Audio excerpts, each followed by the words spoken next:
Okay.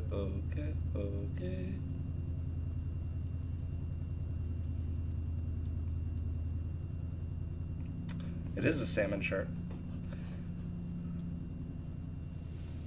But this is the NOW podcast coming at you a little early today because we want to do a gaming stream tonight. So we're going to try to knock this out. Thank you, Ty, for the host. We're going to be starting with Money in the Bank. We're going to be hitting Slammiversary, and then we're also going to be hitting all of Fighter Fest. So night 1 and night 2. And then NXT, SmackDown, and Raw from this past week. So we are not going to the week prior because nothing really happened besides Fighter Fest, really.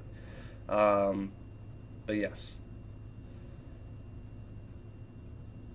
But yeah. I'm here as always with Trevor. What's up, everyone? And I want to say thank you, Wicked, for the gift sub. I wasn't on when you hit me with that, but thank you very much, sir. And hi, Ty. Let's see. So I guess we'll just get right into it with Money in the Bank. So we did not get the SmackDown Tag Team Championships on the main show. We got that on the pre-show, unfortunately. So the Mysterios versus the Usos. Just this whole Bloodline storyline has been the best thing that they've had going on. So them not putting this on the main card is a little blasphemous. But yes, the Usos did win the SmackDown Tag Team Championships in a good kickoff match. As far as kickoff matches go, this was a decent one. Yeah, this really should have been on the main card, even if you Thank make you, Brock, I for know the the host. event was. I know the main show was kind of long for a show recently, but we are used to 3-hour pay-per-views. If you a little older, Yeah. older than 10. And then we had the first match of the actual card being the Women's Money in the Bank ladder match. I just want to point out, thank you, Will, for a general manager show for the future. And thank you, Lotus, for the host. But yes, Alexa Bliss made her entrance first, and she just kind of stood on the second rope the entire time for everybody's entrance. Didn't Just move once. stared everybody down, not blinking. Yeah, it was a little creepy, but it was nice. It was fun to see. Ready to thank you for the host. Oh, you gotta go? I mean, you don't have to. You want to, but it's okay. We don't mind. But yeah, the match itself was a good Money in the Bank match. Now everybody was kind of under the impression that Liv Morgan was most likely gonna win here, but that's not what we got. While everybody besides Alexa Bliss, who was buried under ladders. Everybody else was fighting on 3 separate ladders to get the briefcase.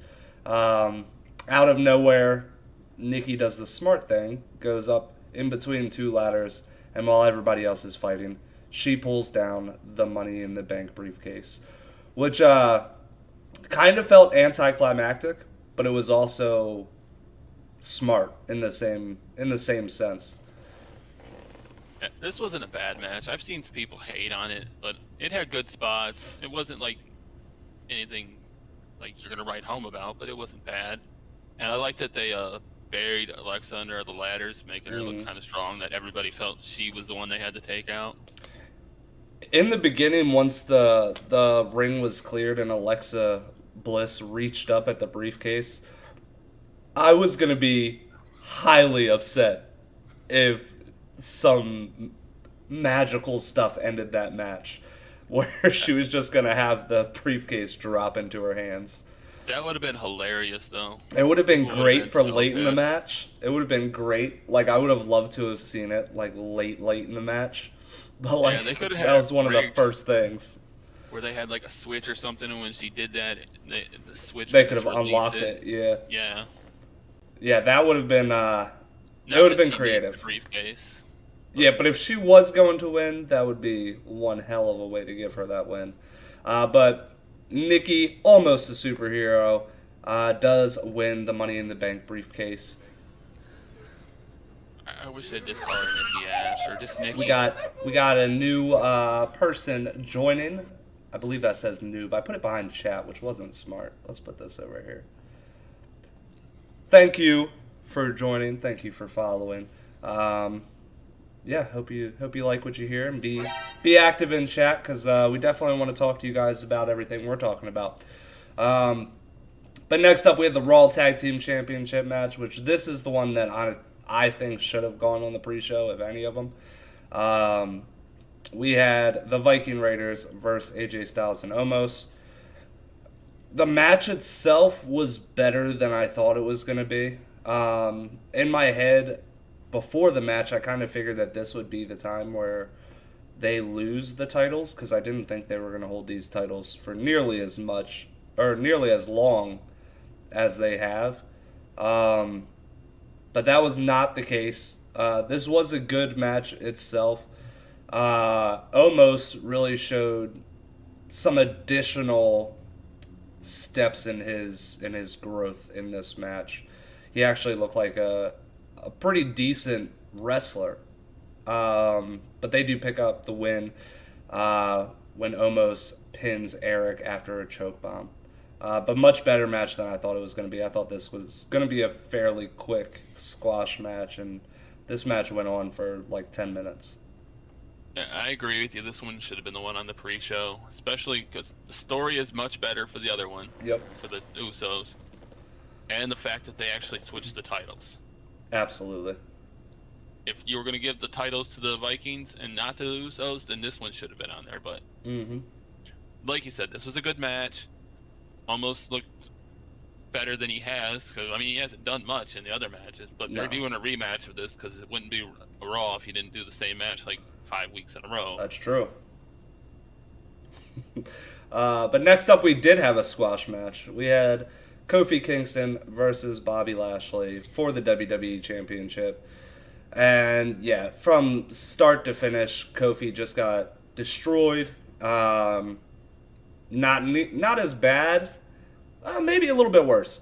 I was going to say not as bad as the Brock Lesnar squash, but at least that one was quick. This one was just Kofi getting destroyed the entire time and not having 1 ounce of faith whatsoever.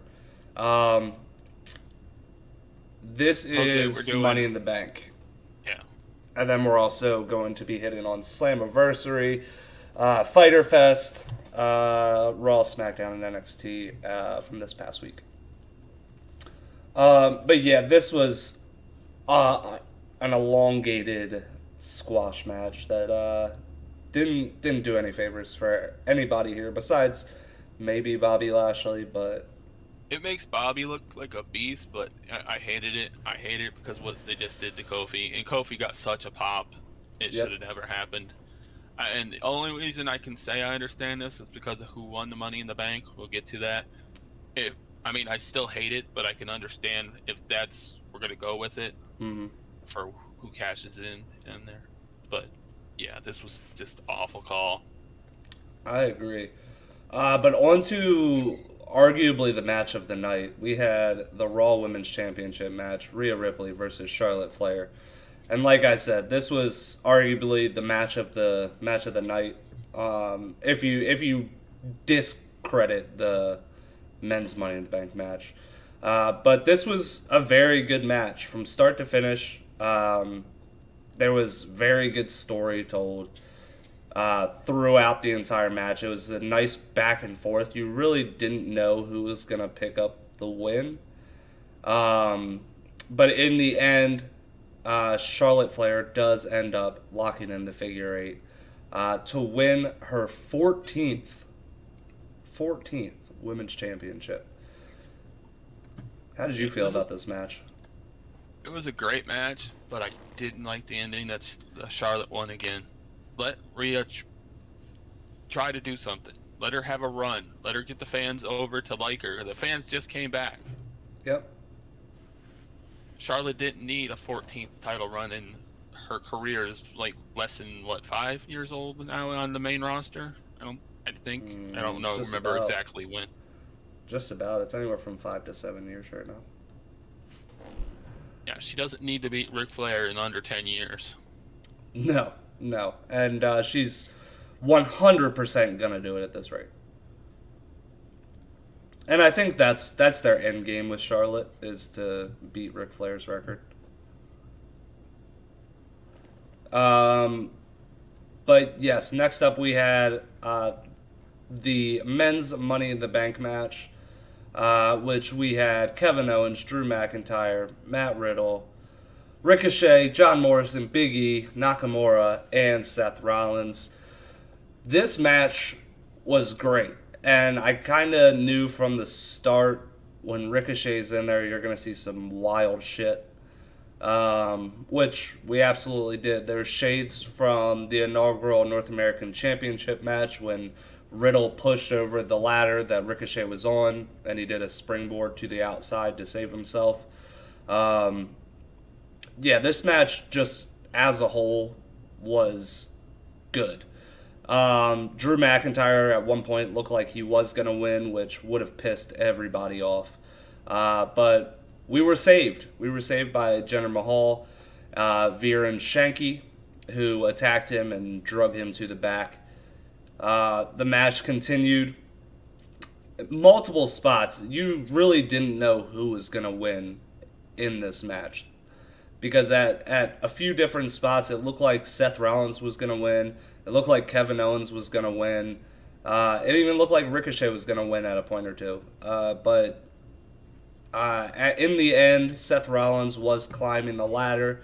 It looked like he had an opening to go up there and win the match. But Big E came behind him, popped him up, hit him with a big ending off the ladder, and then he went up to win the Money in the Bank briefcase. Which is great because I didn't see Big E winning, to be honest. I probably would have put him as like number 3. I thought that they were going to either give it to Kevin Owens or Seth Rollins at this point, but nobody can be mad about Big E. They did pick the right person here. Story wise, it's going to be great. Big E definitely deserves it. Yeah, I love Big E winning. I love that big ending off the top of the ladder, or near the top. That was great. Kevin Owens getting power bombed through that ladder by Seth Rollins. Jeez, that was a great spot. Brutal. I thought, yeah, like you said, this match, there was no way this match was going to be bad with who was in it. Every one of these guys is great. Even if you don't like Drew right now, he's still great. And him and Big E were the big men in here to do the big man spots. Then everybody else was the super athletic high spot guys. Well, Kevin Owens is big man too, so he does some high spots for his size. But yeah, just overall great match. Great. Big E winning is great. Yes, but he also got a 5 count. If he goes after Lashley, that's the only reason the squash match from Kofi to get revenge for Kofi makes any sense. But Big E has also been feuding with not really Roman, but he's been feuding more with Paul Heyman on like Talking Smack and things like that. He's made it clear that he wants to go after Roman. Are they going to let him go after Roman? I guess we'll find out. But as of right now, it would make more sense for him to go after Bobby. Because Bobby's had problems with Xavier Woods. He's had problems with Kofi Kingston, which is all, like, fresh. So Big E going over there would make sense. But Big E's also stated on multiple different occasions that Roman is the guy who wants to take down, because Roman is the guy and he wants to be the guy to become the guy. So I guess we'll see where this goes. But he realistically could go anywhere he wants with that briefcase. So, but moving on to the Universal Championship match, we had Edge versus Roman Reigns, which was a pretty good match. I still don't like Edge in the ring. But this wasn't a terrible match. It told more story than anything, which is still good. Now, this did have a lot of back and forth. I kind of guessed from the start how this was going to end. I guessed it like 2 weeks ago on this podcast. Because rumors were swirling that Edge does have creative control, and he said he wants a feud with Seth Rollins, and this kind of put all the pieces together.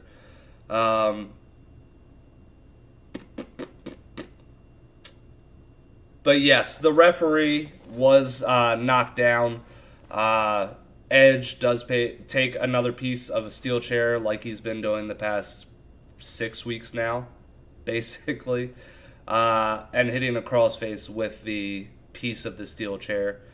The Usos do get involved, but what I didn't like about this is that they cut the cameras and you could see the Usos walking down, but you could also see the Mysterios walking behind them. Like, they didn't surprise it at all, like they should have, because you could clearly see the Mysterios were just not rushing. They were just walking, waiting for their spot. Yeah, it was just weird. But the Mysterios do stop the Usos, because that's just continuing that feud from the kickoff match. Why were the Usos just walking, though? It didn't make sense. If they wanted to help Roman, they should have sprinted out there. You're not wrong. You're not wrong. Oh, we're just going to slowly walk, even though he's got a metal bar in his mouth, pulling his head back. And then, just when you thought that maybe Edge was going to pick up the win here, Seth Rollins comes out of nowhere and hits Edge with a super kick to break the hold. It also lays Edge out. And yeah, Roman Reigns ends up picking up the win after interfering one more time after Edge was setting up for a spear to potentially get the win. He gets hit with a spear of Roman Reigns, and Roman Reigns ends up getting the win. But after this is when the real story started for the future, because Edge and Seth Rollins do brawl after the match, but that also clears the ring, clears the arena for Roman to be there by himself, and John Cena's music to hit, and that pop was beautiful. Yeah, I didn't think that John Cena was going to get this pop. If you told me 5 years ago John Cena was going to get a pop like this, I would have told you you're lying. But he got one hell of a pop. It's one of those things of you don't realize what you're missing out on until it's gone. This is one of those.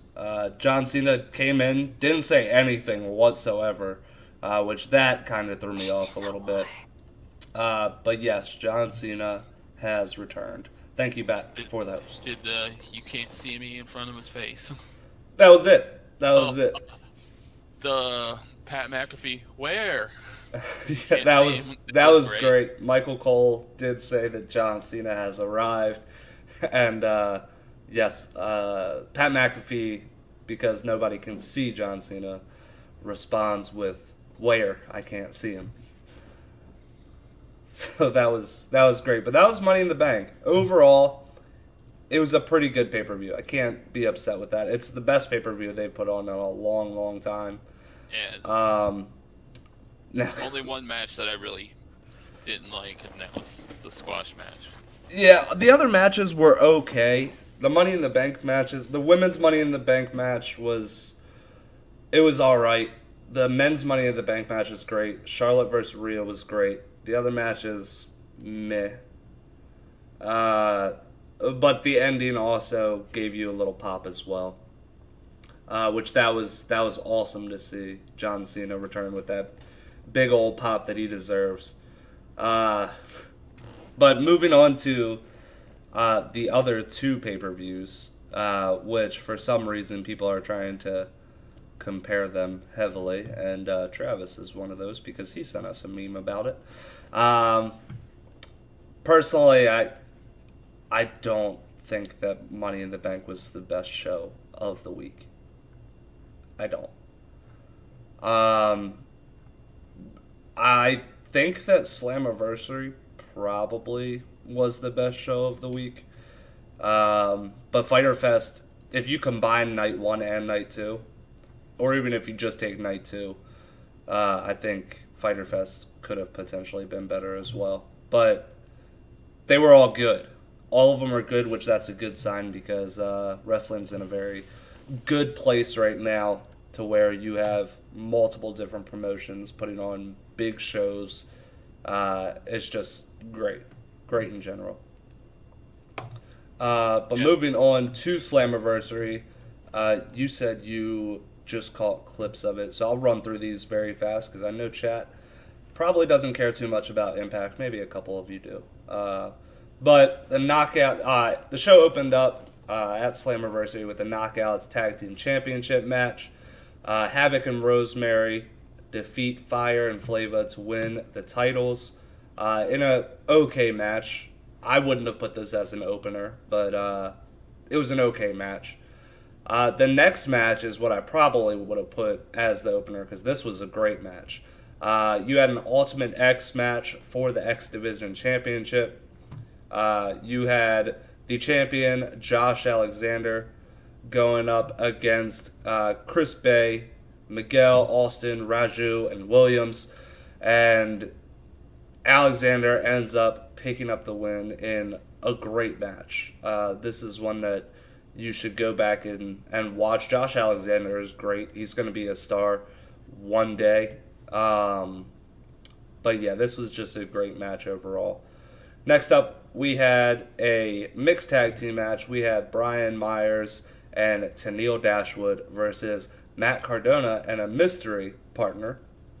But his mystery partner ended up being his girlfriend, Chelsea Green, who debuts back in Impact after being released by WWE just a few months ago. Cardona and Green pick up the win in a decent match. This match was more for storyline purposes than anything else. But I really don't like this feud in general, the Brian Myers and Matt Cardona feud, because everybody knows they're best friends in real life. They have a podcast together, and they just talk all the time about how they're such good friends. But this feud has been going on for like 2 months, and it makes no sense because they're still doing the podcast. But the next match was Eddie Edwards going up against W. Morrissey, other known as Big Cass. Morrissey ends up picking up the win with a pretty good match. Yeah, Morrissey is showing a lot more than he was in WWE. He's not shown as just a big man. Yes, he's a big man, but he can do much more things. And Eddie Edwards is great. He deserves a bigger platform as well. But yes, W. Morrissey does pick up the win. We had the return of Finjuice, which is great. They went against Fulton and Shera, and Finjuice ends up picking up the win. Next up, we had Chris Sabin versus Moose. Moose is just having troubles lately. He's been losing a lot more than he should. But this is another one where Chris Sabin ends up getting a roll-up victory, which has become pretty on par for how Moose loses because he's such a dominant figure. And then we had a fatal four-way for the Impact Tag Team Championships. The Good Brothers were in this match against Rich Swann and Mac, Violent by Design, and it's Fala and a mystery partner, which the mystery partner which I don't know how they did this, but they gave No Way Jose his same exact name, which is still under trademark. But they did change it the very week after. So he's not No Way Jose anymore. He's just No Way. But the Good Brothers end up picking up the win in a pretty good match. When you have that many good wrestlers in the ring at the same time, you're bound to have a good match. So he lost his last name? What is this, WWE? Yeah, he lost. He lost the only name in his name. He lost the Jose portion. But it was nice to see him back because we haven't seen him in a long time. Even before he got cut from WWE, we hadn't seen him for like 6 months prior to that. Ever since he was feuding with like Mojo Rawley. Like, I think that was the last time we saw No Way Jose. I could be wrong on that, but I think that's true. Tough to support Big Cass when he was abusive to Carmella. Yeah, I really didn't see too many details about that, honestly. I know that he grabbed her arm once, which obviously isn't good, but I don't have enough details on that. Yes, there is a wrestler now named Just No Way. The next match, we had the Women's Championship, other known as the Knockouts Championship. We had Deonna Purrazzo going against AEW's Thunder Rosa. This was another great one-on-one women's match this week. Deonna Purrazzo ends up picking up the win. After the match, though, Mickie James comes out, which this is kind of a debut, but not really, because she was just there to reach out a hand to Deonna Purrazzo and invite her to show up to NWA's all-women's show Empower.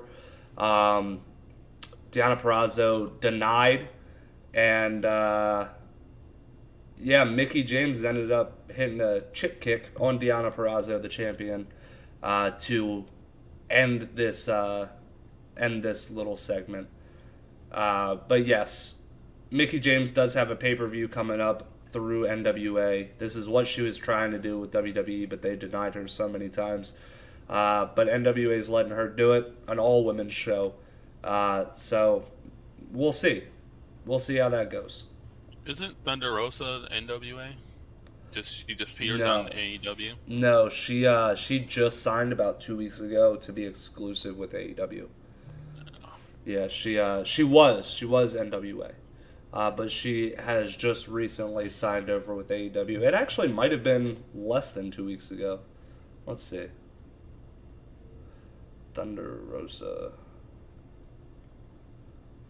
But she still has it in her contract where she can do whatever she wants.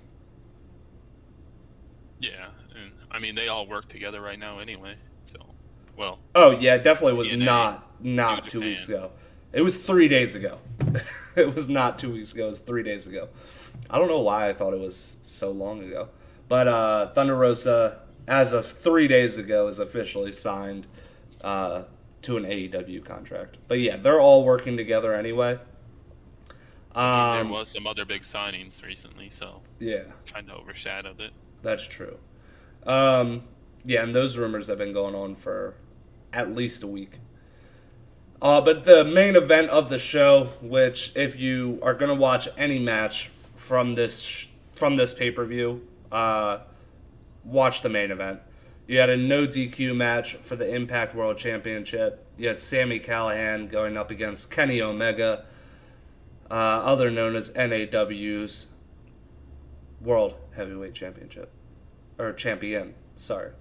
But this was a great match. This was a brutal match. There was a lot more that happened here that I thought would, as far as violence goes. Because Kenny Omega, yes, he's been doing some pretty violent matches on AEW, but I didn't think he was going to transfer it over to Impact and also do it there. But yeah, this was a great violent match. It ends with a one-winged angel onto thumbtacks to put away Sami Callihan. So Kenny Omega is still the Impact World Champion. But after the match, the Good Brothers and Omega are in the ring, hitting a two sweet, and Jay White from New Japan makes his way to the ring. He also had his never open weight championship over his shoulder. They tried to get him to join in because he is the leader of Bullet Club. He denies. He denies and says they're fake Bullet Club members. They're not real Bullet Club members. And that's how we end the show. Jay White, Kenny Omega, face to face. That's a dream match. If you guys are into New Japan at all and know how good Jay White is, this is big. Kenny Omega actually lost the last time these two had a match together. So this could be something big in the future. It is rumored that Jay White has signed a contract with Impact Wrestling. But we are also informed during this show that there will be a pay-per-view that has 4 promotions all collaborating on it. Those promotions are Impact, AEW, New Japan, and AAA. They are going to be having a pay-per-view. What pay-per-view was it? It was an Impact pay-per-view. Why am I blanking on this? I'll look into it and get back to you guys. Because that pay-per-view happens in September. I do know that. And I believe it is a Impact pay-per-view. But that was Slammiversary. And it was a great show overall. And seeing Jay White arrive there as well, that's huge. Absolutely huge. The last time Kenny Omega lost a one-on-one match, he lost to Pac about a year ago. I think that was his last one-on-one loss. Yeah, that sounds right. Yeah, he lost to Pac. He tapped out to Pac. Oh, no, he didn't tap out. He passed out. And he fell on his face. You hope to never hear that song again? You're going to hear it tomorrow. Or, no, Thursday. You're going to hear it Thursday at the pay-per-view. And you're going to hear it more than once. You may hear it like 3 times. Because he's going to win the match. So that's at least twice. So, there's that. So get used to it. He's going to be the champ for a while. And he is the longest reigning champ that we have. That we have ever had. But that was it for Slammiversary. And I guess now we'll kick it over to Raw. And you can hit Raw if you'd like. Alright. We opened with Mr. John Cena returning, and he once again got just a huge pop. Dun, dun, dun, dun. And how often do you see Cena getting a huge pop besides the two nights that he was there? And rare. The crowd just loved it. He came in, started telling why he was going after Roman, disrespecting Roman, saying he's not a good champion, how he wants to fight him at SummerSlam, and it was just a good promo. And then Riddle and him have a little thing together, and you can just tell that Riddle's like geeking out, Bro. Riddle's in the next match. I love that segment. Yeah, it was a great way to get the crowd up, really into everything. So yeah, great opening segment. Next we had Riddle and the Viking Raiders versus John Morrison and AJ Styles and Omos. And this was a decent match, Mm-hmm. All of these guys can go almost okay so far, but the other guys are all good in the ring, especially AJ's amazing. I loved how it ended. I thought it was hilarious how it ended. Yeah. So you got the Miz sitting outside in his wheelchair, and Riddle comes over, grabs the dripstick, shoots Omos with it, throws it into Miz's hands, and runs around before Omos can turn around.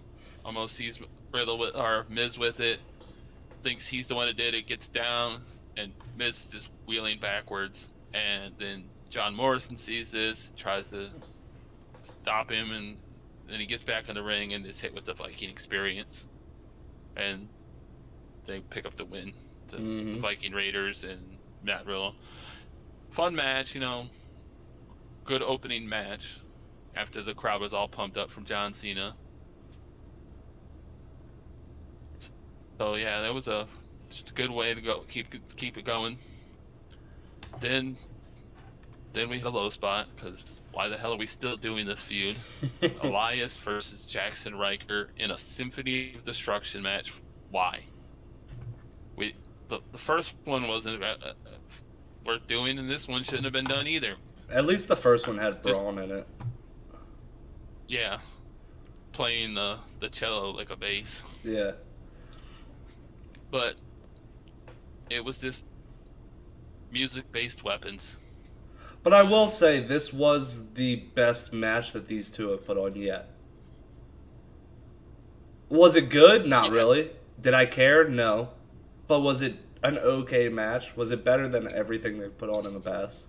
Probably. Yeah, and it's just, this match is, is this like the third week in a row at least that they've had a match? And I think they've skipped weeks, and neither of them were on TV. And before that, they were feuding as well. So, yeah, this is just ongoing. I don't care about Riker at all. I like Elias, but they're trying. He's not done anything recently. He loses every match, so why would we really care about him?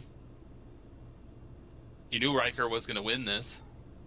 So, yeah, it wasn't a bad match, but it just wasn't one I cared about. Yeah. And then we had the women's tag match, which is Nia Jax and Shayna Baszler again versus Natalya and Tamina. And can we just get rid of Shayna Baszler and Nia Jax as a team, please? I really don't understand why nobody's getting title matches against these two. Because we had Tegan Nox and Shotzi Blackheart beat them clean. What, twice? That happened twice, I think. Yeah. And they haven't gotten a title match. Like, where's their title match? They haven't gotten it. And it just makes no sense to me. This whole tag team division does not make sense to me. The NXT women's tag team division, that makes sense. The Knockouts tag team division, that makes sense. Why is WWE having such a hard time with this? Yeah, Reginald calls a distraction, so Baszler eats a super kick and loses again. Why do they keep just burying Baszler? What did she do in the Summit of the back? Who did she piss off? Because she dominated Elimination Chamber to get this. Yeah. And then Nia Jax headbutts Reginald after to end their relationship. I wish he would have headbutted Baszler and ended that relationship. Yeah. But then 24/7 guys run down, and Akira Tozawa gets in the ring to escape them, and Reggie hits him with a pretty good move, and he wins the title that nobody cares about. Yeah. But it was funny. Yeah. But yeah, I mean, it was kind of cool. Reginald did that like flip on the steel steps. He did a flip over top of, I can't remember who it was, but he did a flip over top of somebody, and that was awesome. Yeah. Next up we have Sheamus versus Humberto Carrillo again, because last time Sheamus, of course, attacked him in the back. She did bad. He didn't get a real shot. I like this match. Both these guys are good. Sheamus is probably the better of the two, obviously, but Carrillo's young. Yeah, he's getting and we had to show Damian Priest watching the match in the back, because he did come out to save Carrillo last week, and that's probably Sheamus' next feud. Yeah. Which I don't mind, because those two together should be really good. Overall, I'd say this was a decent match on Raw. And Sheamus hits the bro kick. Of course, he wasn't going to lose this one for the win. Probably one of their best matches because they put on a couple of matches together. And this was probably the best one they've had so far because it was an actual match and they had a little bit of time instead of just a 2-minute. Yeah, they got a little bit of time here, which made it better. It made it to where this was a pretty decent match. It wasn't something completely unforgettable. Next up, we have Bobby Lashley's Open Challenge. Jesus Christ. And everybody thought it was going to be Goldberg coming out for this part, for the challenging right there. But no, it was the returning Keith Lee. And I love Keith Lee. And I wish they wouldn't have made him lose when his return. I still thought it was a decent match. He didn't get squashed, at least, like as bad like as Kofi did. I don't think it was as bad as Kofi, but I still call it a squash. He was getting dominated for like 85% of that match. He got off like 3 moves maybe. Like he was getting destroyed the entire match. Which is just awful because Keith Lee is amazing. Yeah, he's great. He's great. You're returning. He got a pop out of it, and then he just got destroyed for 85% of the match. If you're gonna bring Keith Lee back, why like this? If you don't want him in the title picture, don't put him against Lashley like this. No, he's been gone for like a year, and this is how you make him return. That wasn't good. And of course, that's when Goldberg comes out, gets in Lashley's face, and says he's next. And MVP just pulls Lashley away. Lashley wanted to jump in, and nobody cared because Goldberg wrestles 2 times a year, and this is SummerSlam's gonna be it. Just wish he'd just not wrestle anymore. He can come back and do like Don't tell special Atticus. spots. I know. And I'm glad the kids like it. It's just like he's so bad in the ring. Yeah, he was never good in the ring, but at least he could do those few moves very well, and now I don't think he can get Lashley up. He had a hard time with smaller guys.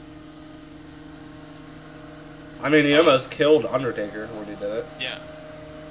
So. And Lashley is no small dude. It's a beefy all boy. Muscle. He's gonna really struggle. He better have been working in the weight room because otherwise Lashley's gonna just fall on his head and break his neck. I bet he was. Yeah. No. I don't know. It's like he's a nice cheap pop. Like he's a legend. I get it. I wouldn't call him a WWE legend. He's a WCW legend. Yeah, he was like the one guy WCW really made towards the end. They just couldn't make new guys, and he was the one. And if they could have done more, then they might be still around. I mean, the whole background stuff they probably still wouldn't be around because of that. AOL stuff. But, another segment that we should skip over. But Karrion Kross makes his main roster debut against Jeff Hardy, who... When's the last time Jeff Hardy really done anything on WWE? I mean, he beat... Nothing. Beat Rich Swann. Or not Rich Swann, Cedric Alexander.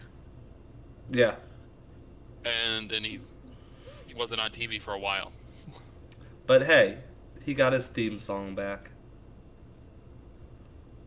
And I like Jeff. If he would have used on TV and then this would have been a much bigger match. But why did you make your NXT champion lose to someone that's not on TV? Yeah, you had the main roster debut of the NXT champion, who's supposed to be this dominant dude in NXT. You made NXT look so weak because of that. Yeah. All those guys have just lost to him, and now Hardy can beat him. Okay, he did use the ropes to help pin him a little bit, but you still made those guys look weak. Yeah. This was... Rumor has it that this is a punishment for NXT losing to AEW and making NXT switch nights. But even if that is true, like NXT in Vince's head at least is their developmental. What kind of developmental shit is that? You have this champion that is dominant and has a name. Everybody knows who he is. You take away his everything that's cool about him. I hate Karrion Kross. I do because I care a lot more about in-ring talent, and I don't think he's good in the ring. But you took away everything that made Karrion Kross special, as Adam Cole would say. You took away everything that makes him special, as in the lighting, the theme song. The theme song he still had, but he missed out on the lighting, the fog machine, the girl, all of that makes him somewhat cool, and you removed it and made him lose in his main roster debut while holding the NXT Championship. You made NXT look like a joke in a matter of 2 minutes. Ty said now he's got COVID, so he can't capitalize on that. Who has COVID? Jeff Hardy was announced yesterday that he tested positive for COVID. That sucks. Yeah. Yeah, he doesn't have Scarlett, which Scarlett's huge for him. She definitely plays a big part of his success. But yeah, I mean, I don't get it. I don't get it. They did all this for nothing. It made him look bad, NXT, and didn't do anything for Jeff. So no. Why bury the NXT roster? I mean, okay, you're mad they lost, but it's not their fault. They put on a good product every week. They did. Yeah, I don't get it. I hate Karrion Kross. I don't think he's good. I think that he's made special, even though he's not at all. I have something in my eye. But yeah, I don't get it. Yes, it was punishment for NXT losing the ratings war with air quotes and moving nights to Tuesday nights instead of Wednesdays.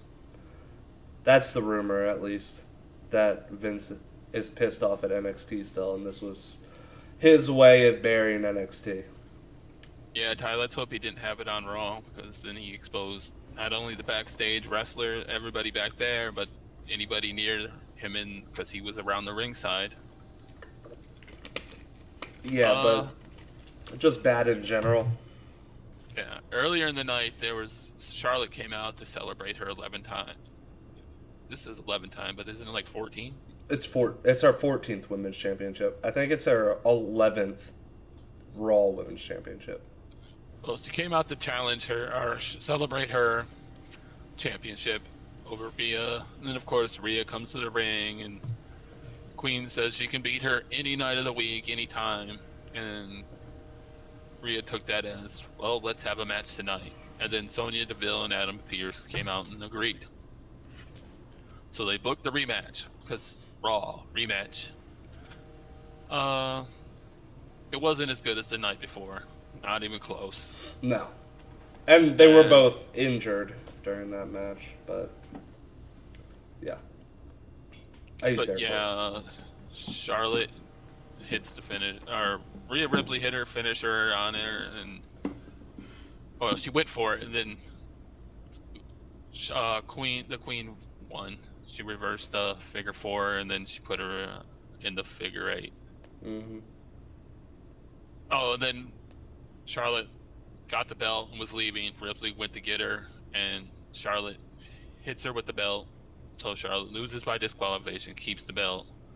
Ripley beats the hell out of Charlotte, and then it's leaving, and then Nikki comes out and cashes in her Money in the Bank, and we had a big old smile on her face. Yeah, I'm glad she cashed in, because I thought this might be the year that the women's one is just oh no, a woman finally failed. But yeah. Nikki captured the women's title. I think that's her first one, right? Yep. I know she had the women's tag titles with Bliss. Yep, she'd never won it in NXT. She'd never won a singles on the main roster. This is her first women's championship under the WWE umbrella. Not the gimmick I thought she'd win it under, but Yeah, Yeah, as Titus said, the Raw R in Raw stands for rematch. true. Very true. not not a bad Raw overall, but not great either. True. A lot of rematches and It was okay. stuff that didn't make sense. It was okay, but I'm more angry about Keith Lee and Karrion Cross. So Yeah, that makes me a little bitter on that. Yeah, that's what made me hate that episode of Raw. Not yeah, there was necessarily the things. rematch portions. There was definitely stuff to hate. But moving And on to NXT, we started out with Bobby Fish and Kushida versus Diamond Mine, and you had Diamond Mine lose already. Made no sense whatsoever to a thrown together tag team of Bobby Fish and Kushida. I didn't understand making Tyler Rust and Roderick Strong lose this early. They've been announced as a faction now for what, 3 weeks? And you already have them lose to a thrown together tag team? Didn't like that. Didn't like that at all. yeah, that didn't make sense. It's one of the few NXT things that you go, Yeah, mm, that. what are you guys doing now? Yeah, exactly. Did somebody from Raw book this match? I. This is like it's rare when I'm like NXT. What are you doing? But this is that one time that I was really curious on what they were doing. But next up, we had Frankie Monet against JC Jane. This was a squash match. Another one for Frankie. Um, yeah, Mandy Rose was at the announce table this week to watch Frankie Monet. We still don't know where that's going yet. We don't know if Mandy Rose is going to be an in-ring competitor and she's going to feud with Frankie Monet, or if she's scouting her to be a potential tag team partner, or whatever it may be. We don't know yet. But Frankie Monet does pick up the win. Yeah, Wade Barrett was trying to slip her his number. That was pretty funny during. Yep. No, I enjoyed that. What Next up, go what on. happened to Mandy Rose and Sonya what's her Deville. name? No, her Oh, tag Dana partner. Brooke. Yeah, what Dana happened? Brooke's They- pregnant. Oh, I didn't know that. Yeah, Dana It's a Brooke good is reason not pregnant. to wrestle. It is a good reason not to wrestle.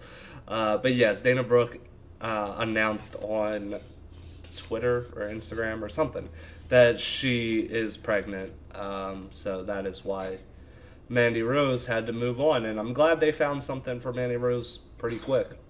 Ty said Frankie comes out every week looking like a loofah.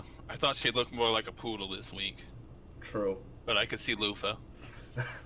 Next up, we had Kyle O'Reilly versus Austin Theory. Um, yeah, I don't know. Kyle O'Reilly defeats Austin Theory by submission. I don't really like Austin Theory losing that much. So hear me out. Hear me out. So Austin Theory was the record. He was the longest reigning Evolve champion of all time, and still the champion when WWE bought out Evolve. They brought Austin Theory over as this protege. He's young. He's only what, I think 23 years old. He's extremely young. He's extremely good. Evolve has some of the top prospects, or had some of the top prospects in wrestling there, because that was the new developmental after NXT became really a worldwide promotion itself. But you had Austin Theory at the age of 21 winning the championship and holding it for almost 2 years. And then now you have him on NXT. He got squashed on NXT one of the first times he was there. Then he went to the main roster as a disciple. I understand what happened with everything. Like he was a part of the whole thing that was going on at that time. So I get why he was pulled, But then he was brought back, and he loses. I don't think he's won a singles match in the entire time he's been here. He also lost a dark match on SmackDown on Friday. I was going to talk about that when we hit SmackDown. But Austin Theory lost there as well to a guy that's in the breakout tournament. So I don't understand. I think Austin Theory is great. I assumed when I saw that Austin Theory was signed to NXT, he was going to break Randy Orton's record of the youngest WWE champion of all time, but he's backtracked heavily the past 2 years. Yes, Ty, I do agree. Kyle O'Reilly is great. It wasn't necessarily a shot at Kyle O'Reilly why I went on this rant. It's just Austin Theory losing all the time. Like, he never wins. And then me seeing that he also lost on a dark match on SmackDown. You just rather have somebody else face O'Reilly to lose. Yeah, I mean, I think Austin Theory is way too good to be in the position that he's in, personally. It was a good match, though. It was. And Austin... Regardless of the outcome. Yeah, and both of them are great. I just think that Austin Theory should be breaking away from Johnny Gargano at this point in time. Like, this has been going on a while. I think he should be breaking away at some point and being the star that he is, because he has everything. He has charisma. He has the in-ring skills. He's definitely very, very good on the mic. He's funny on the backstage segments and everything like that.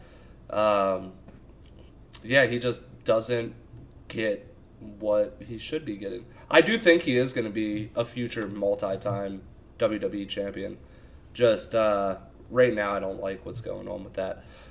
But moving on, because I just went on a rant about nothing.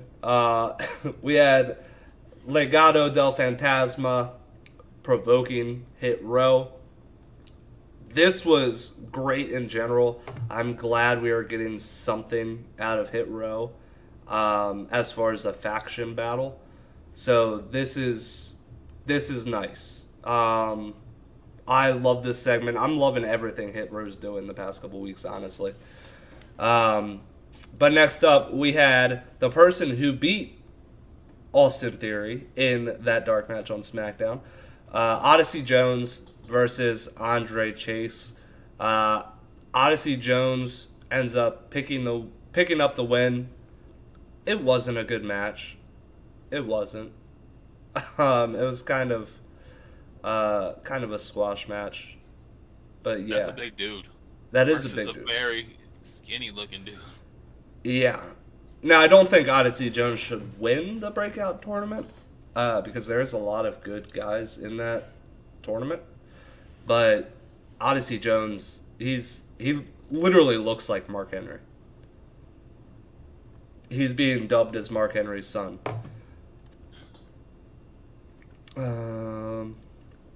Next up, we had LA Knight with his butler, Cameron Grimes, versus Drake Maverick. This was fun. This was definitely fun. Yeah, you had LA Knight mocking Cameron Grimes to carry his bags into the arena. Drake Maverick trying to help him, which led to their match. But yeah, LA Knight was dominating basically the entire match until he distracted himself, really, by making Cameron Grimes hold up the title higher and higher, which that gave Drake Maverick the advantage to go ahead and hit LA Knight, which knocked LA Knight's head into his own championship, and he got rolled up for a 3 count, which Cameron Grimes loved. He loved every second of it. Yeah, but then Cameron Grimes was forced to punch Drake Maverick in the face. So that yeah, that's where we're at. I do like the chemistry of LA Knight and Cameron Grimes. Yeah, those two are great together, especially with the 2 gimmicks. Exactly. And then moving on, we had the NXT Championship match, NXT Women's Championship match. Raquel Gonzalez versus Xia Li. I didn't like this match. I didn't think it was a good match. It was kind of slow and sloppy, and I don't know. There was just something about it. I also don't think they got enough time either. But Gonzalez ends up picking up the win. I think that I was just so disappointed in this match because they've been building up um, this whole Xia Li storyline for like 2 months now to make it to this point, and then it was just such an underwhelming match in general. Um, but yeah, Gonzalez ends up picking up the win, and then in the final segment of the night, we had Karrion Kross taking advantage of Samoa Joe. Samoa Joe calls out Karrion Kross. Um, and then we see Karrion Kross pop up on the screen. He basically said he's the NXT champion. That means he can do whatever he wants. He can go wherever he wants and do anything. The camera, he kind of looks down and the camera goes down and it shows that William Regal has been laid out by Karrion Kross. Samoa Joe runs to the back to try to save him and to get his hands on Karrion Kross, but Karrion Kross drives off before he can get there. This is apparently leading to Samoa Joe versus Karrion Kross for the NXT Championship, which I'm a fan of. I think you guys know how I feel about Karrion Kross, so yeah. No, Travis. No. No. We don't want him. He wouldn't fit. There's good wrestlers in AEW.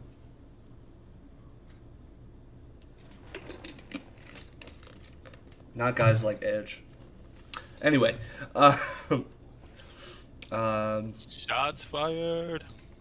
if you want to do night one and night two of Fyter Fest, go for it. This is the best thing to talk about anyway. You got it. All right.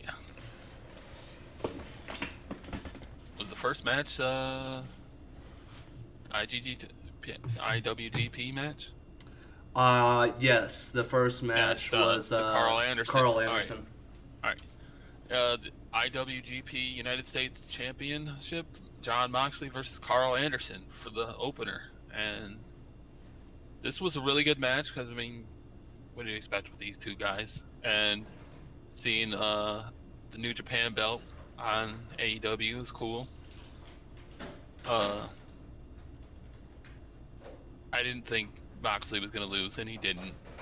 But yeah, it was a really good match overall, and there was of course some interference, from the outside. Good Brothers coming out there, but Eddie Kingston comes out and helps him. And they started at the beginning. Eddie Kingston jumps Doc Gallows right at the beginning, and they fought into the crowd, which was pretty good, hilarious. Also, loving the crowds on all of the shows. It's good to have fans back in the.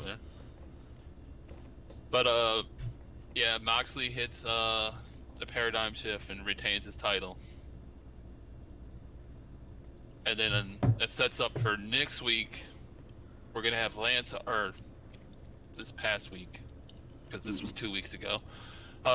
Lance Archer challenges Moxley, and then he agrees later on. But he says since they're gonna be in Texas, we're gonna make it a Texas death match. So, will that be a good match? We'll find out after this. Then we have the FTW Championship match, Brian Cage versus Ricky Starks. This match was okay. Not like the best I've seen out of these guys, but still decent.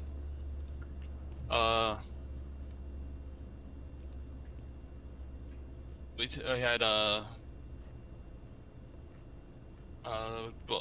rest of Team Taz was out there. Starks tried to grab the belt, and then tried to grab it until he could hit him with it, and Hobbs stops him. But then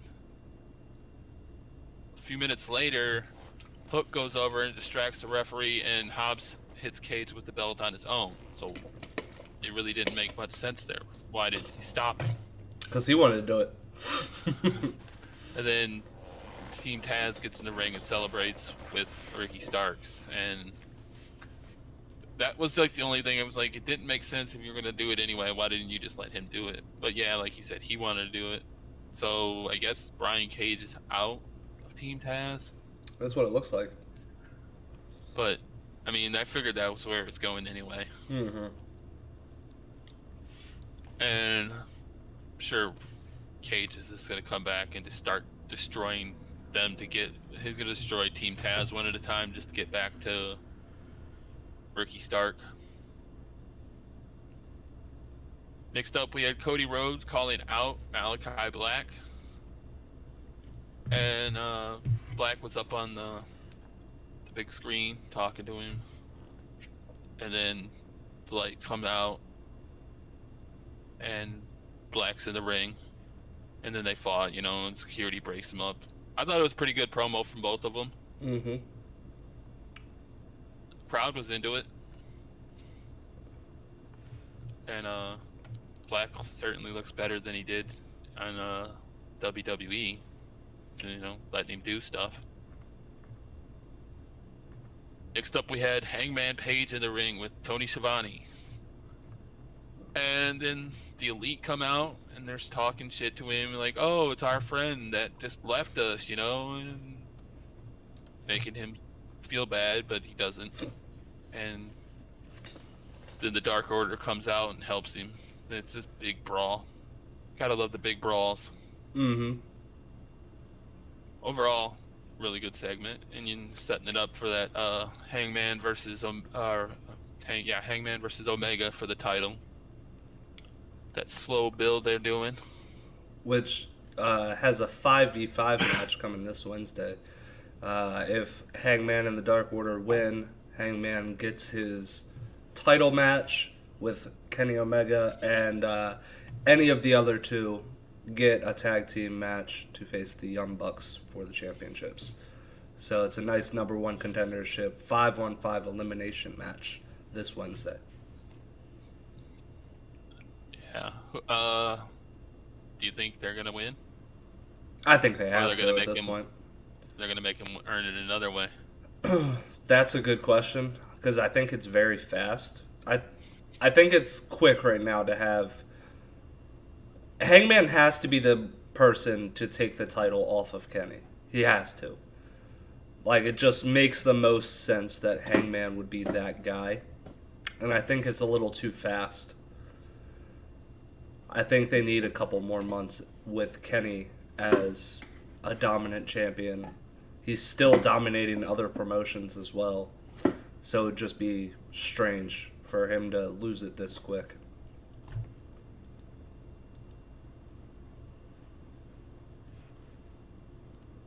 Yeah. Next up, we have Kristen Cage versus Matt Hardy. Since 2005? I mean, these guys have good chemistry, so it was a really good match. And yeah, we've seen them a number of times in many promotions, but it still was really good. Mm-hmm. Nothing like amazing, but they're both getting older, so you gotta expect they're not gonna go Jeff Hardy and jump off 20-foot ladder, kill themselves.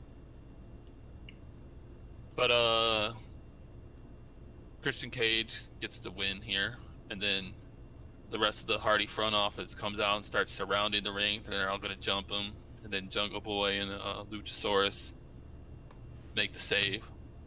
And then Luchasaurus was carrying around Jungle Boy on it, or Christian Cage like he was yeah. Jungle Boy kind of gave him a look at first. He's like, that's my spot. Bro, what are you doing? That's mine.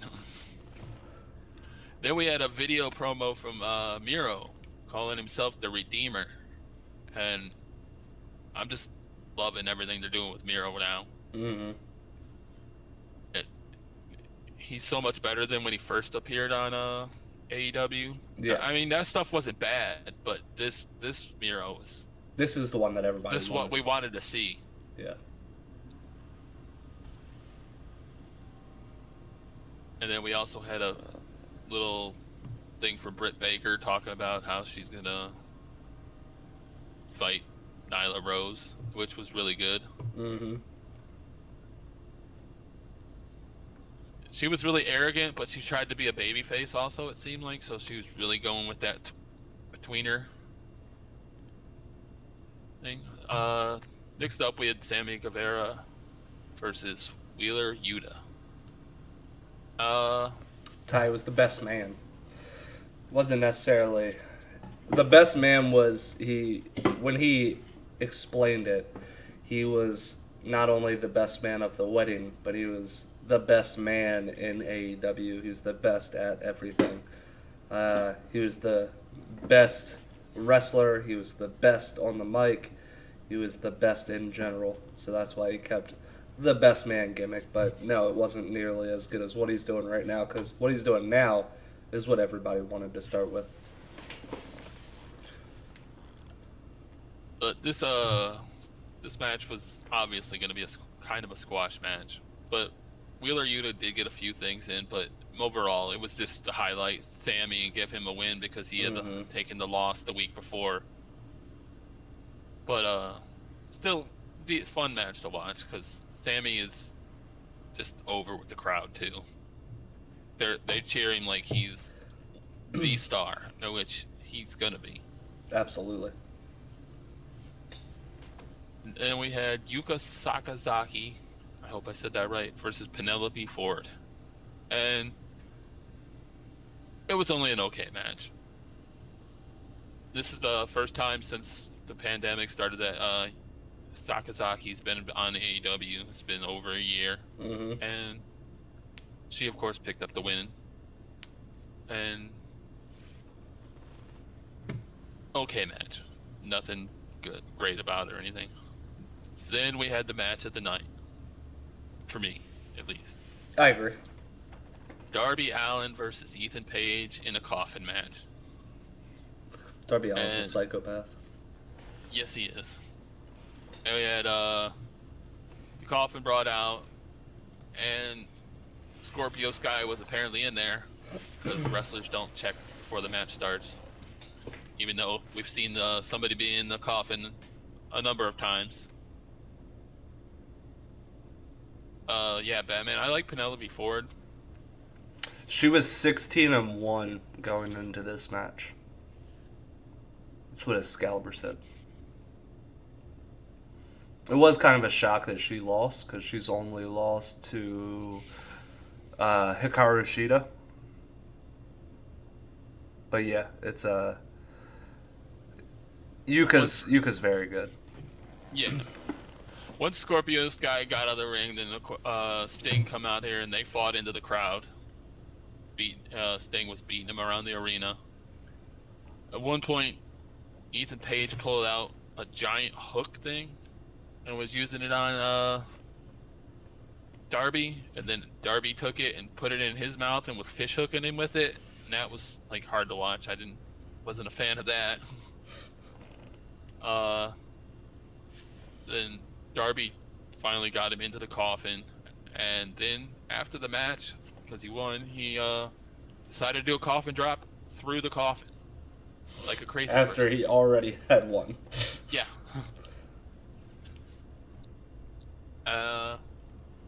Yeah, that was a really good match, and that spot was just like, ow. I mean, it looked like it wasn't thick wood, but I'm sure it still hurt, and he had to get a splinter or two in his back. And not to mention Ethan Page in there, because there wasn't any gimmicking that. Yeah. You could see Ethan Page after it got shattered. You could see he was in pain.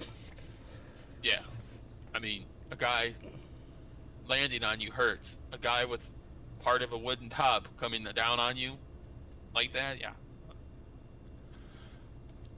So yeah, he's a crazy bastard, and Ethan Page was crazy for taking that spot.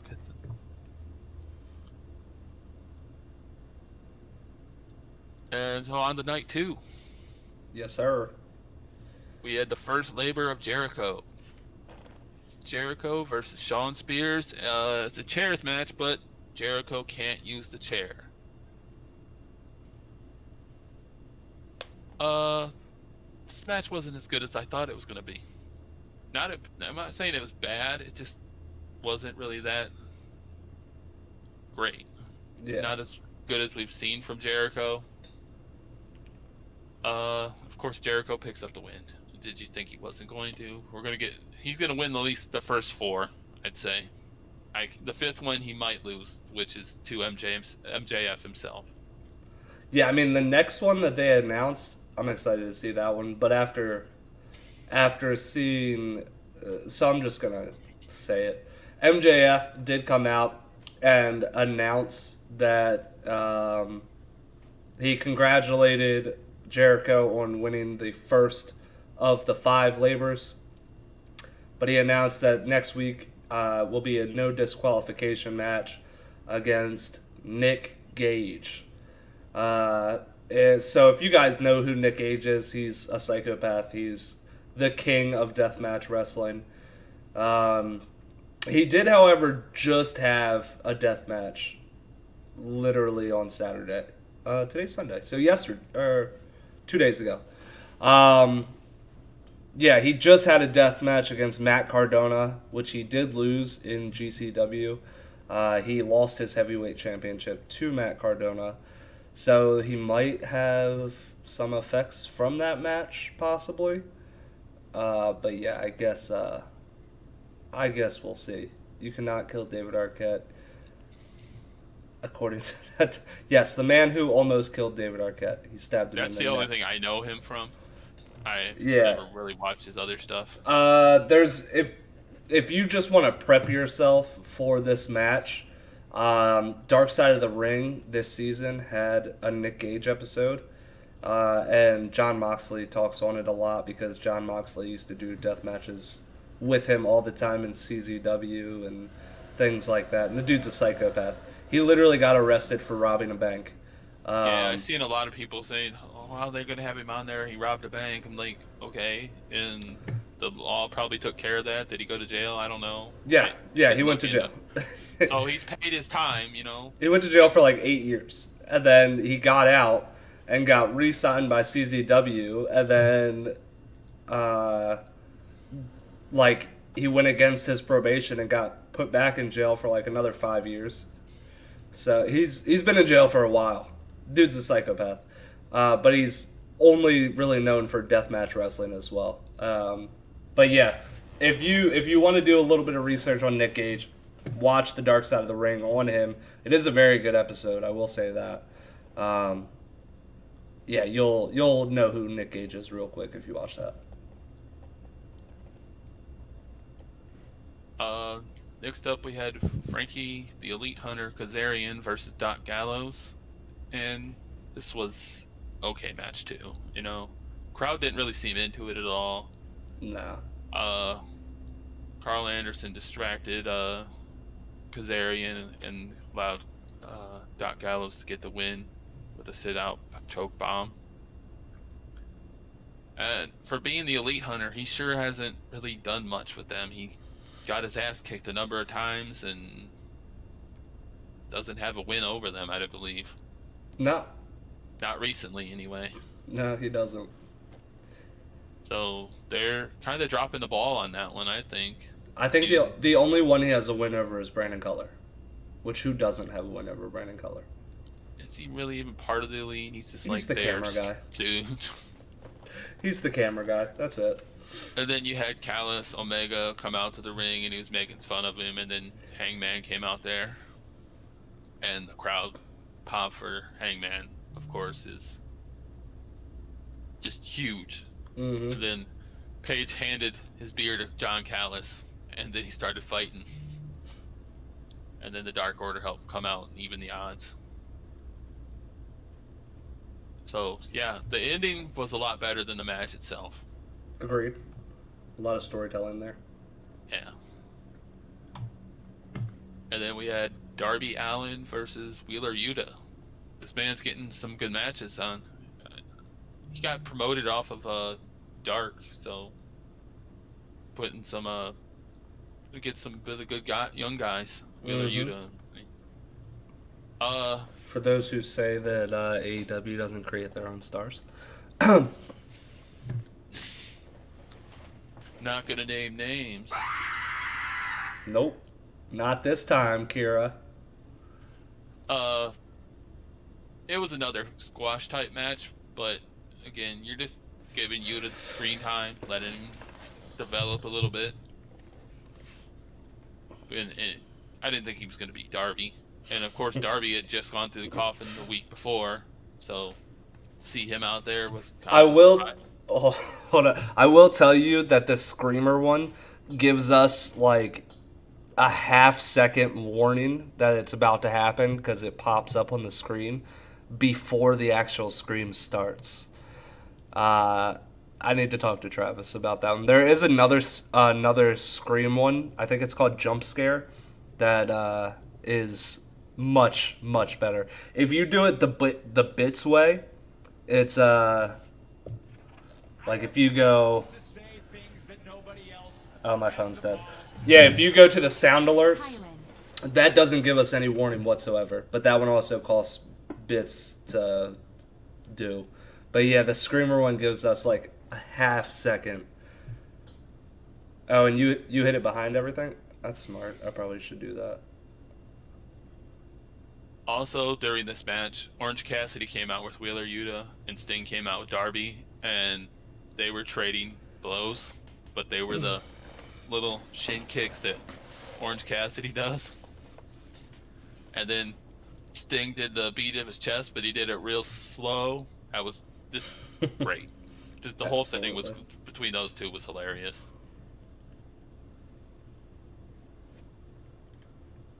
And then we had the women's championship match. Dr. Britt Baker, DMD versus Nyla Rose. You tried. I'm ready for it now, Ty. I'm ready. I announced that they're there, so I fully expect people to do it. Get him tonight, Ty. While you guys are in the middle of a game. Just That's open true. Your phone and That's just true. boom. At 8 o'clock, we are streaming again. We're going to be doing Halo 5. And I'll forget about this conversation by then. So if you want to try to get me, 8 o'clock's probably going to be your way to get me. Because now I'm thinking about it.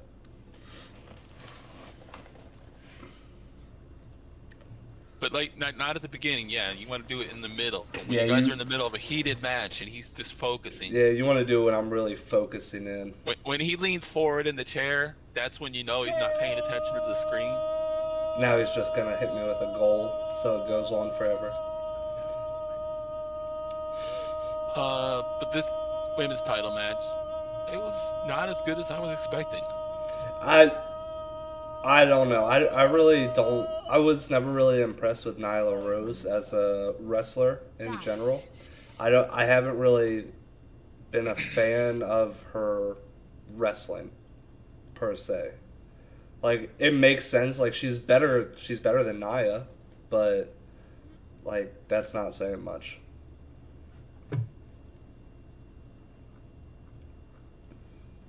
Yeah, but of course Britt won and kept the title. 8 p.m. Eastern Standard Time. Sorry, Beth.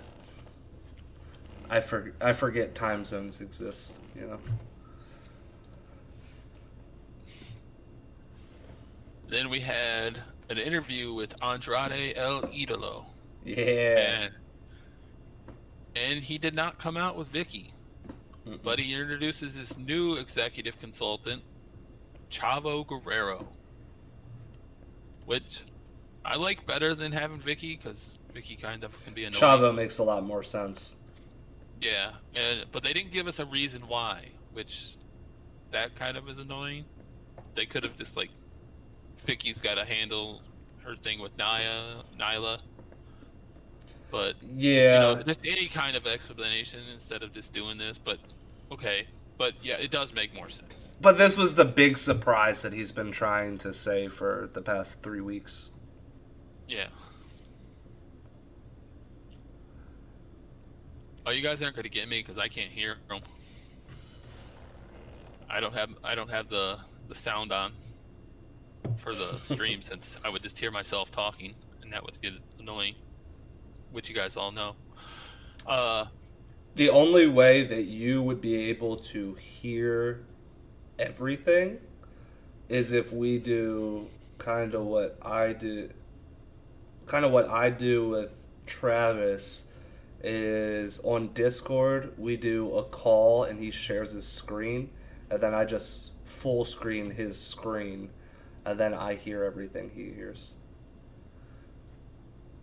Yeah. Something to think about in the future.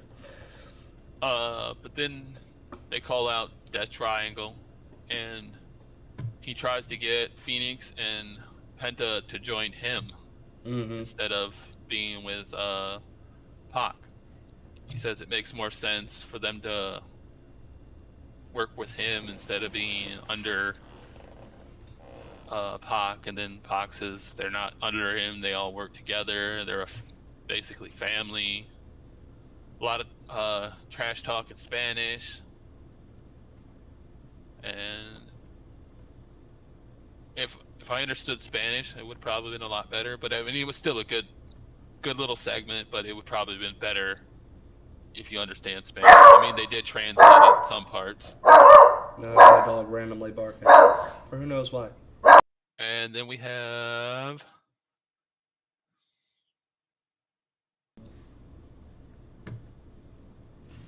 I thought you were talking about wrestling. I forgot your dog's name is Moxley. Oh, did I not mute when I said that? No. No. Oh, I have no idea why he's barking. Next up, we had Orange Cassidy versus The Blade. Earlier in the night, The Blade had come up and cheap shot to Orange Cassidy from out of nowhere with, I think he had the brass knuckles on. Correct. And then this No, was he okay. He never barks. I don't know why he was barking. It's weird. This wasn't a bad match. It was not great, but I had some. It was a decent match for these two. I don't know The Blade that well because he's only been in a few matches that I've watched, but I really like Orange Cassidy a lot.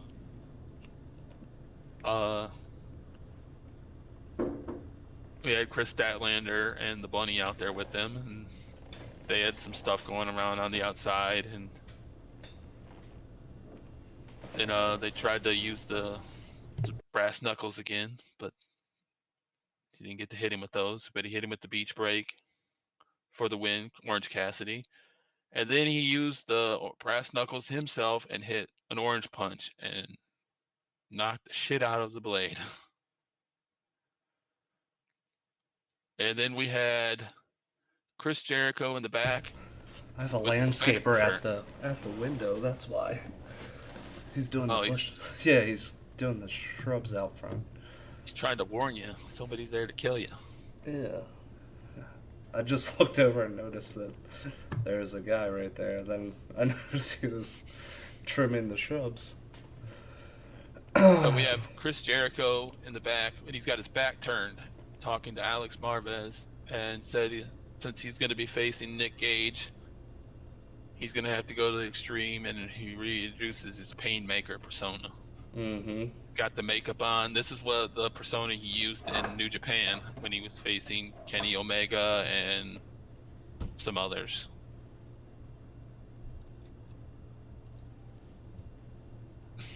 Ty's coming to protect you too. From the Bush guy. From the guy trimming the shrubs. Yeah. For the main event, the Texas Death Match for the IWGP United States title, Jon Moxley versus Lance Archer. Archer is the one that lost the title to Moxley in New Japan, so this is a full circle rematch. And holy shit, this match was good. Yeah. And just bloody. We had barbed wire and all kinds of weapons. Just low blows. Just a holy shit all around.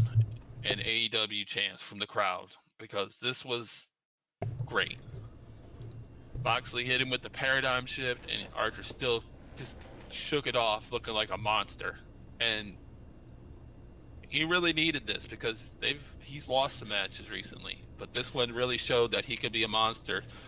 And they both were using the fork on each other's forehead like it was a goddamn just machine gunning it on there. I'm like, I'll get banned by Twitch if I do that. stop, guys, stop. Just blood everywhere. Yeah, that was a brutal spot. Pull out these boards. Well, they were more like cardboard, but they put them on the table that were covered in barbed wire, and he went to throw him through, or he went to do the paradigm shift through.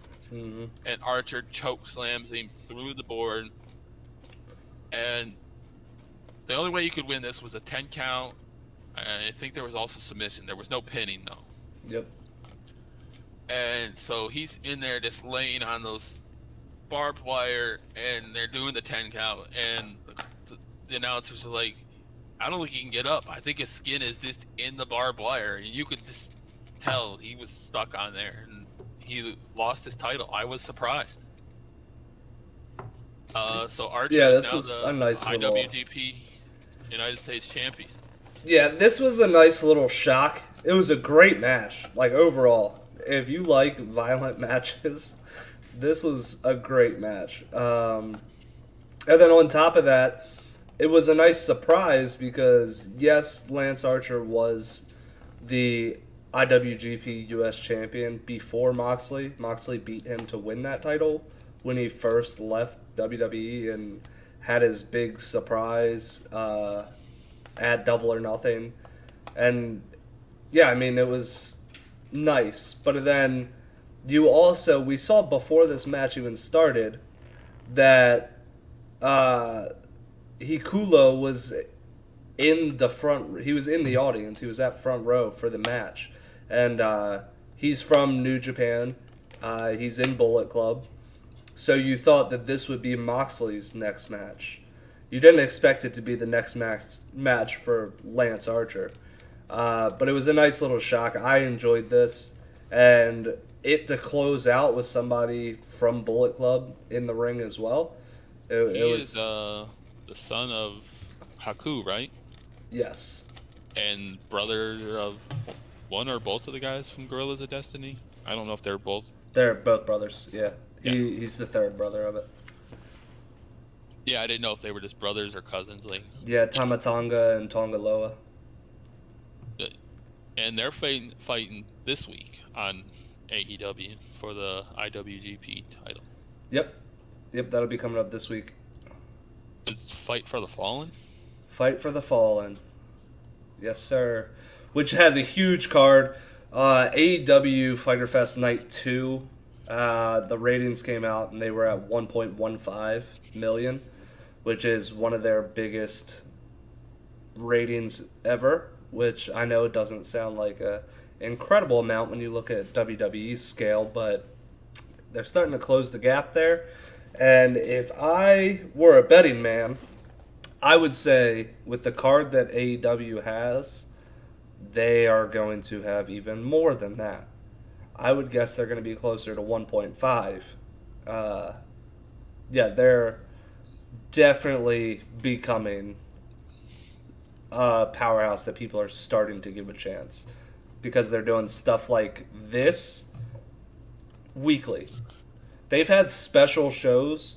They've called them different specials for free on live television for like the past 6 weeks.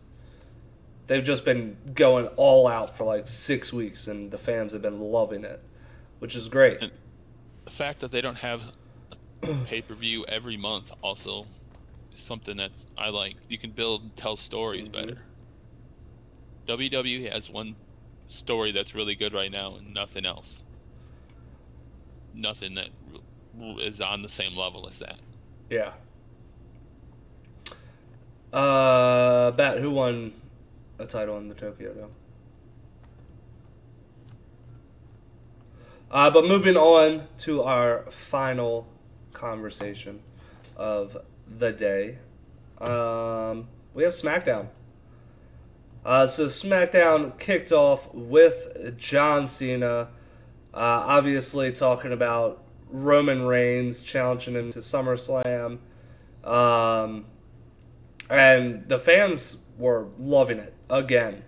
He was calling out Roman Reigns, but Paul Heyman made his way onto the stage and said that he isn't worthy to be listened to by Roman Reigns.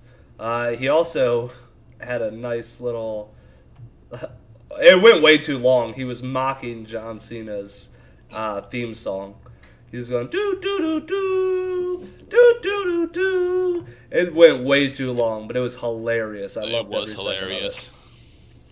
But next up, we had the returning Finn Balor facing Sami Zayn in the first match of the night, which ended up being, it was an okay match.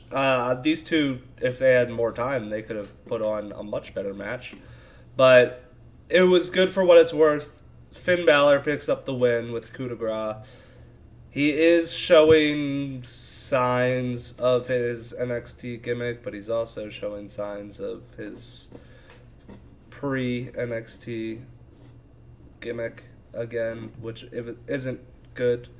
Hopefully he keeps his good gimmick that he had in NXT this previous time as the Prince. Yes, they are calling him the Prince, but that's just a name. It's what he does in the ring and how his promos are, how he's actually going to be. So we'll see in the future. Hopefully they don't ruin Finn Balor again, because he's way too good for that. Honestly, I enjoy AEW more than I actually enjoy WWE. WWE is turning more into a drama soap opera. Nothing is new. Everything is rehashed stories. It's boring. Yeah, it's become rematch central. A lot of people have that feeling, though. Chase Owens from Bullet Club is KOPW champion. Gotcha. Okay. Let's see. Next up, we had Baron Corbin being all depressed and everything. Emo Corbin, as normal. Yeah, he was just questioning what's wrong with him. He's basically talking about where he came from to where he is now. He doesn't understand how this all happened so quick. And then we had Big E make his way to the ring with his briefcase. He was going down to basically say who he was choosing to go after as far as the world title goes. But before he could get into his promo, Apollo Crews and Commander Aziz come down. That also had Dolph Ziggler and Bobby Roode come down, and Rick Boogs and Shinsuke and Cesaro, and it was just a big brawl that... Why? A big brawl of why? Yeah. Like, it made no sense. This was terrible. This was terrible. It just made no sense whatsoever. Just let Big E come out and talk. Like, he just won Money in the Bank. Big E's great. And he received a huge pop. He doesn't need all these people. Yeah, then you had the Intercontinental crew come down just to do what? Like, just rain on Big E's parade? Like, it just made no sense to me. Ty says, I'm sorry to say it, but I'm actually feeling bad for him, meaning Corbin. But yeah, I do too. And I'm actually liking Corbin where this is going, so... But it was also hilarious when Ziggler and Roode stole the $20 or the money that... Oh, TJ Kevin Perkins? Owens... I like TJ Perkins too. Sorry, talking to Trap. Yeah, it just made no sense. But WWE was in 2 different venues on Friday. So in the other venue at Rolling Loud, which is a music festival, Angelo Dawkins had a match with Chad Gable. The Street Profits came to the ring with Wale, who we all know is a huge WWE fan. He does a lot for WWE, mainly the New Day, but now he's also with the Street Profits. Angelo Dawkins ends up defeating Gable in an okay match. Why they had... I mean, it was kind of cool. I kind of liked I like the segments that were over there at Rolling Loud because I like the visuals. I was just saying 2 weeks ago how AEW just signed on to do a whole show at a fairgrounds, and how I was like, they're not going to get as many people like watching, but like just the visuals are going to be great with like a Ferris wheel in the background and like the zipper and just random rides and attractions and the lights and everything like that. It would be pretty cool. But this kind of gave us a little taste of that, it being a music festival. Um, Not exactly the same thing, but it was a cool visual. Next up, still at Rolling Loud, we had Bianca Belair versus Carmella. Uh, in another okay match, Bianca Belair ends up defeating Carmella to retain her SmackDown Women's Championship. And then going back to the main arena in Cleveland, we had Edge and Seth Rollins talking back and forth. We had Rollins pretty much mocking Edge because Edge basically said that he wasn't going to stoop down to Rollins' level and he wasn't going to attack Seth Rollins, but Seth Rollins egged on and egged on until Edge snaps, which had them do a little brawl that looked like Seth Rollins was on top, and then he took his jacket off and got hit with a education. And then as Edge was setting up a spear, he started to charge, but Seth Rollins rolled out of the ring, which was a great segment. I like this. I think that Seth Rollins is going to make Edge look good in the ring. And I swear, I know it sounds like I'm shitting on Edge, like, comedy-wise, but I seriously don't like Edge. I don't think he's that good in the ring, and I think he needs somebody to be able to help him out to make a good match. I promise you I'm not doing it to rag on you, Travis. But, yeah, it's just how I feel. But next up, we had Toni Storm debut against Zelina Vega. Zelina Vega, why did you sign? Why did you sign with WWE? That didn't make any sense. She's just been shit on since she came back. I mean, they put her in the Money in the Bank match, so yay. But yeah, she hasn't gotten a win since she's been back. She is getting shit on. But, I mean, you're not going to win when you're going against Toni Storm debuting, because Toni Storm is great, and she is going to be a future women's champion. I don't know. I mean, we've seen Karrion Kross debut and lose. That's true. But Toni Storm, apparently Vince loves Toni. He loves her gimmick. He loves her look. He loves everything. She's apparently supposed to get a big push in the near future. That's what the dirt should say. So she's looking like she's going to be a women's champion within a year. But next up, we had Dominic Mysterio versus Jimmy Uso in okay match. I didn't think it was great. It did end with shades of Money in the Bank pre-show, to where Jimmy hit a roll-up on Dominic, and Jay put his feet on Jimmy's butt to keep him from being able to kick out. So Jimmy does pick up the win in this match. And then we had Roman Reigns in the ring to answer John Cena's challenge. Best promo we've ever seen from Roman, so that's a plus. Definitely. Easily the best promo we've seen from him.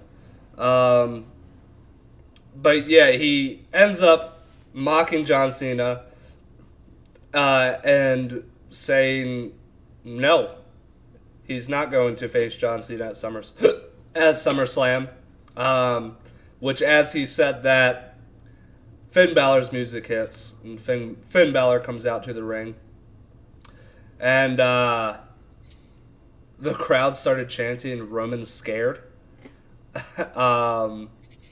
So Finn Balor does challenge Roman Reigns and says, if you're going to deny his challenge, what do you say about mine? That's when the chants started raining down of Roman scared. Roman Reigns, with a smile on his face, accepts, and that's how we end. So I really don't know I messaged you and Travis when this happened, and I was like, what are they doing? Like, you have like John Cena return, and I understand it's all storyline and everything like that. And Cena's probably still going to be the one to face Roman Reigns at SummerSlam. But why even introduce Finn Balor to challenge for SummerSlam just to have it accept, and then you're going to have to pull him out of it somehow? I just didn't like that aspect of it. But I do love Finn Balor, and I think him and Roman would have a great match. But yeah, I just didn't understand this whole dynamic of things unless they're going to give Finn a match before SummerSlam, but then we know Finn Balor's just going to lose. So Yeah, and I don't want to see that. yeah, I actually have my nobody Balor wants to see Club that. shirt on at the moment. I love Balor. I have a salmon shirt on. Yeah, I can see you. but yeah, the Roman's promo was really great. Absolutely. He's the same guy he's been for the last 15 years. It's like Same missionary every night for the same. That was his. I didn't do the line justice, but that line was great, hilarious. Yeah. And the crowd was. The crowd was into it. Yeah, the whole segment was great. I was just a little confused of why Finn. Like, we love Finn. Finn definitely is one of the guys that I would say realistically could beat Roman. But then just to have him, yeah, he's gonna be in a lose-lose situation because yes, you just had him win on his return against Sami Zayn. That's cool and everything. But shouldn't you kind of keep the momentum instead of throwing him to the wolves against Roman in a losing situation? There's no way he's going to beat Roman and then it be Finn Balor versus John Cena at SummerSlam. That just doesn't make any sense. So yeah, he's most likely going to have a good match. I'm not going to say it's going to be a bad match. He's going to have a good match, but he's ultimately going to end up coming up short, which if you guys have been watching NXT the past handful of months, the past year really, how good Finn Balor's been, especially as a champion, that's kind of sad just to watch him lose like that. But here we are. But that was your week and a half in wrestling. How did you feel about our delay in lengthening this episode? We honestly didn't lengthen the episode that much. We're still at about 2 hours. So Yeah. AEW killed it both weeks. absolutely, and they're probably gonna kill it this week too. Money in the Bank, really good. Best pay-per-view that WWE's had in a while. Slammiversary was good. It was a good pay-per-view. SmackDown had good promos. And Raw Okay sucked. matches. Raw just sucked. Sucked the life out of us. Man. It's rough. Yes, Raw was dookie cheeks. But yeah, that is the week and a half in wrestling. Thank you guys for being flexible and coming out early. We're going to be live again in about 4.5 hours doing some Halo 5. But yeah, tomorrow, Bo Burnham Inside, the review. That's going to be great. If you haven't watched that, it's on Netflix. It's a Netflix special. Absolutely amazing. I've watched it probably 15, 20 times now. I watched it again last night to prepare. Wednesday, we're going to do another Halo night. Not too sure if we're going to do multiplayer or if we're going to do the multiplayer co-op. Thursday, my pay-per-view. NAW versus the World. I have told you guys a few of the people that are going to show up there. But yeah, that's going to be fun. And then stay tuned Friday, Saturday. We may have things pop up, and then we're back at it on Sunday.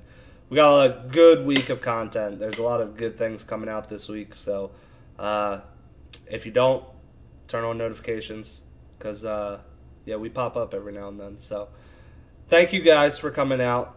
Trevor, you have anything? thanks everybody for coming. Sorry for the delay between episodes. And that Real was life happens. yeah, that was I'll take blame on that because yeah, that was me getting busy on Monday with work, and then we were gonna do it on Wednesday. Then I had another late night. I just had a really busy week of work, and I work in sales, so I work when other people are home. So I have a very weird schedule that I have to be extremely flexible with. So, but thank you guys for coming out. We appreciate it.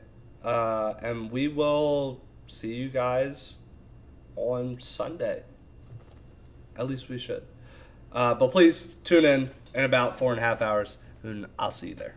See ya.